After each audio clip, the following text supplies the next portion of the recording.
सभी भाई बहनों को जय श्री राम। दोस्तों, क्या आप जानते हैं कि जीवन में आने वाली समस्याओं का एक कारण ये भी हो सकता है कि आपके पितृ आपसे नाराज चल रहे हों। लेकिन चिंता ना करें, क्योंकि आज के वीडियो में मैं आपको बताने वाला हूं पितरों को प्रसन्न करने के बारे में 5 ऐसे उपाय जो आप अपने घर बैठे कर सकते हैं और पितरों से संबंधित समस्याओं का समाधान कर सकते हैं। तो आज के वीडियो में हम जानेंगे ऐसे 5 महा उपाय जिनसे आप अपने पितरों की कृपा प्राप्त कर सकते हैं। तो चलिए सबसे पहले हम जानते हैं पहले उपाय के बारे में, जिसमें दिया जाता है पितरों को जल। दोस्तों, पितृपक्ष शुरू होने जा रहा है, इस बारे में आप सभी जानते हैं। तो सबसे जो पहला उपाय करना है वो करना है आपको पितरों को जल देने के लिए। क्या करना है आपको? इसमें आपको जल में कुश डाल लेनी है थोड़ी सी, और अगर आप चाहें तो थोड़ा सा गाय का कच्चा दूध भी मिला सकते हैं।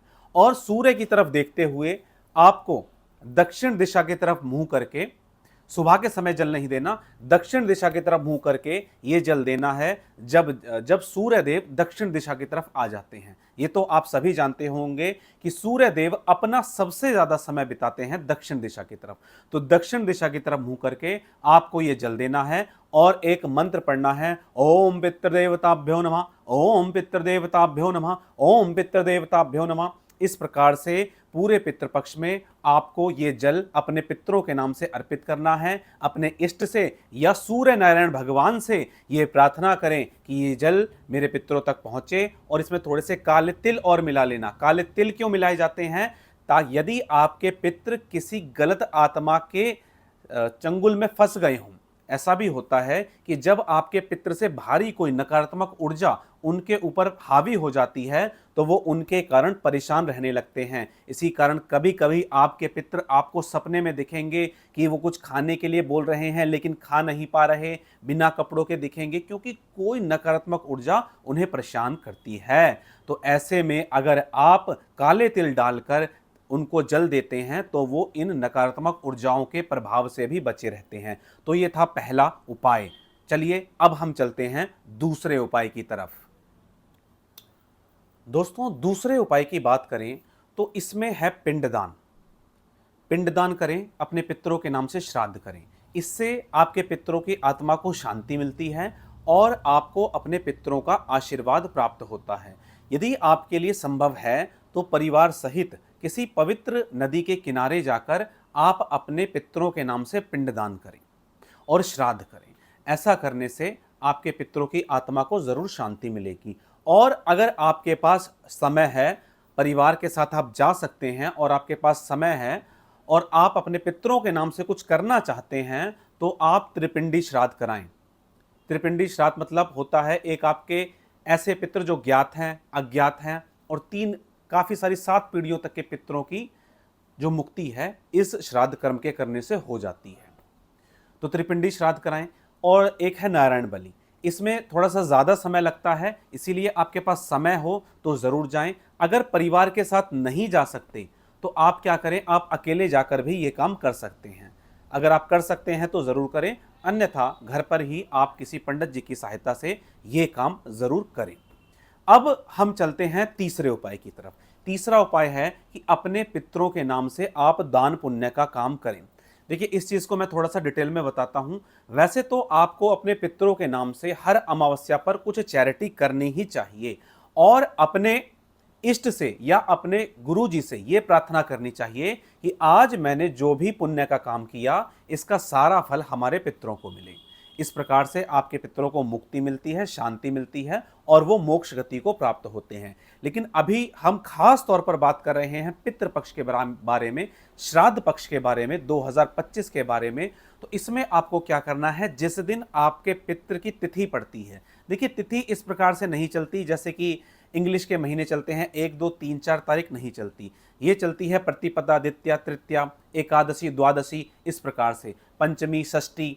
तो जिस दिन आपके पूर्वज ने देह त्यागी, जिस दिन वो इस दुनिया से चले गए, उस दिन आपको उनके नाम से ये काम करना है। ठीक है, आप उनके नाम से कपड़े दान कर सकते हैं, आप उनके नाम से खाना खिला सकते हैं, और अपने इष्ट से ये प्रार्थना करें कि आज मैंने ये जो पर्टिकुलर पुण्य का काम किया है इसका सारा फल हमारे इस पितृ को मिले। और अमावस्या पे आपको क्या करना है, जो सर्वपित्र अमावस्या होती है उसमें आप थोड़ा बड़े लेवल पर, खास तौर पर मैं कहता हूं कि अपनी सैलरी का या अपनी इनकम का 10% हिस्सा आप अपने पितरों के लिए प्रयोग करें। देखिए, आपका जो इनकम होता है उसके 10% हिस्से पे आपका अधिकार नहीं होता। अगर आप उसको यूज करते हैं तो वो कहीं ना कहीं जरूर निकल जाता है। तो आपको करना क्या है कि इस हिस्से को अपने जीवन में दान पुण्य के कार्य पर यूज करिए। अगर आपको पितरों के बारे में, कुल देवी देवता के बारे में जानकारी नहीं भी है, तो भी आप दान करेंगे तो स्वतः ही उन तक पहुंच जाएगा। लेकिन जब आप संकल्प लगाते हैं तो ये कार्य और अच्छे तरीके से हो जाता है। तो आप उनके नाम से चैरिटी करिए जिस दिन उनकी तिथि है या अमावस्या के दिन। इसके अलावा आप क्या कर सकते हैं, पक्षियों की सेवा करें। पक्षियों को आप मिक्स अनाज करके उनके लिए डाल सकते हैं। आप गाय की सेवा करें, आप कुत्तों की सेवा करें, चींटियों चींटियों की सेवा करें। चींटियों की जो सेवा है बहुत आसान है। आप एक कटोरी आटा लेकर उसमें 2 से 3 चम्मच चीनी या देसी खंड मिलाकर किसी भी बड़े पेड़ की जड़ के आसपास डाल दीजिए। वहां उन्हें चींटियां और अन्य कीड़े मकोड़े खा लेते हैं, जिनके कारण आपको बहुत अधिक पुण्य प्राप्त होता है। तो ये काम करें, पशु पक्षियों की सेवा करें, गाय की सेवा करें। जितनी आपसे इन दिनों में पशु पक्षियों की सेवा हो सकती है करें। और अगर आपके पास कोई व्यक्ति मांगने आ जाता है अपने आप, तो उसको कभी भी ना भगाएं। ठीक है, खास तौर पे गाली गलौच ना करें और यथासंभव जितनी आपसे हो सकती है उतनी उसकी सेवा कर दे। वैसे मैं 10% हिस्सा ही बताता हूं लोगों की सेवा करने के लिए। ठीक है, तो ये था तीसरा उपाय जिससे कि आपके पितृ प्रसन्न होते हैं। अब मैं बात करता हूं चौथे उपाय की, जिसके कारण आपके पितृ बहुत प्रसन्न होते हैं। वो है कि आप पितृपक्ष में विष्णु सहस्त्र नाम का पाठ करें और भगवान विष्णु से प्रार्थना करें कि जो हमने पाठ किया इसका फल हमारे पितरों को मिले। इसके अलावा आप गायत्री मंत्र का जाप कर सकते हैं या जो पितृ गायत्री होती है उसका जाप आप कर सकते हैं, जिसके कारण आपके पितृ बहुत अधिक प्रसन्न होते हैं। इसमें आप एक संकल्प लगा लीजिए कि मैं इतनी बार जाप करूंगा या इस समय पर जाप करूंगा। संकल्प लेने का तरीका मैंने बताया हुआ है, लेकिन आज मैं फिर बता रहा हूं।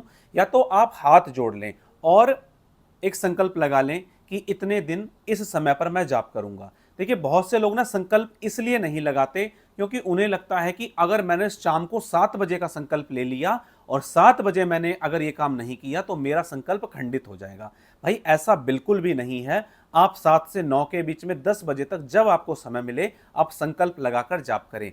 संकल्प का एक सीधा सीधा मतलब है कि आप अपने जाप को एक पर्टिकुलर डायरेक्शन में मोड़ रहे हैं। जैसे कि मान लीजिए आप गायत्री मंत्र का जाप कर रहे हैं या पितृ गायत्री का जाप कर रहे हैं, तो इसलिए कर रहे हैं ताकि आपके पितरों को मुक्ति मिले, शांति मिले या मोक्ष गति प्राप्त हो, या वो किसी बंधन में अटके हैं तो उनके वो बंधन कट जाएं। इसी प्रकार जब आप इसी सेम मंत्र का जाप करेंगे किसी अन्य पर्पस के लिए कि मेरी नौकरी का एग्जाम क्लियर हो जाए या मेरे घर में सुख शांति बनी रहे, तो वो फिर उस डायरेक्शन में काम करने लगता है। इसीलिए मैं बोलता हूं कि आप अपने सभी कामों में संकल्प जरूर लगाएं, क्योंकि संकल्प की शक्ति बहुत ज्यादा काम करती है। तो ये था चौथा उपाय। अब हम चलते हैं पांचवें उपाय की तरफ।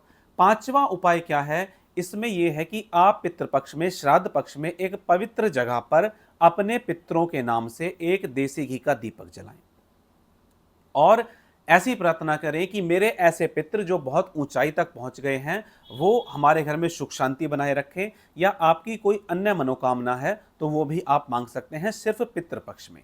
वैसे मैं पितरों से डायरेक्ट प्रार्थना करने के लिए मना ही करता हूं, लेकिन पितृपक्ष में आप कर सकते हैं। मैं अधिकतर यही बताता हूं कि आप अपने इष्ट को बीच में रख के अपने पितरों की मुक्ति और शांति के लिए प्रार्थना करें। इससे आपको आपके पितरों की कृपा स्वतः ही प्राप्त हो जाती है। तो आप इस समय में देसी घी का दीपक जला सकते हैं। देसी घी कौन सा? कुछ लोग क्या करते हैं कि वो घी लेके आते हैं कि पूजा वाला घी दे दो। ऐसा नहीं है। आप जिस घी का प्रयोग अपने घर में करते हैं उसी क्वालिटी का प्रयोग, उतने ही रुपए पैसे वाले। देखिए, दो तरीके हैं। या तो आप ऐसा घी खाओ जो 600-700 रुपए किलो हो और आप पूजा पाठ में भी उसी घी का प्रयोग करो, या आप क्या कर सकते हैं कि 1200 रुपए वाला घी खाओ और उसी घी का प्रयोग भी खुद करो और पूजा पाठ के सामान में भी करो। तो जब आप ऐसा करते हैं तभी आपको कृपा प्राप्त होती है। ऐसा नहीं है कि आप खुद तो 1500 रुपए वाला घी का प्रयोग कर रहे हैं और पूजा के लिए आप कोई ऐसा घी ले आए जो 200-300 रुपए किलो मार्केट में आ जाता है। तो ऐसा बिल्कुल भी ना करें। तो दोस्तों आज के वीडियो में मैंने आपको बताया ऐसे 5 उपाय, ऐसे 5 महा उपाय जिनका प्रयोग करके आप अपने पितरों की कृपा प्राप्त कर सकते हैं। ज़रूर करें, निश्चित तौर पर आपको लाभ होगा। दोस्तों हमारे YouTube चैनल पर इस तरह का कंटेंट बनाया जाता रहता है जिसमें आपको पूजा पाठ, भूत प्रेत बाधा निवारण, मंत्र शक्ति, मेडिटेशन के बारे में सटीक जानकारी दी जाती है। जो भाई बहन इन सब चीज़ों में इंटरेस्टेड हैं या उन्हें समस्या चल रही है, वो हमारे चैनल को ज़रूर सब्सक्राइब कर लें ताकि आने वाले वीडियोस आपको मिल सकें। चलिए आज के वीडियो में इतना ही। मिलेंगे इसी तरह की जानकारी के साथ अपने अगले वीडियो में। तब तक के लिए जय श्री राम।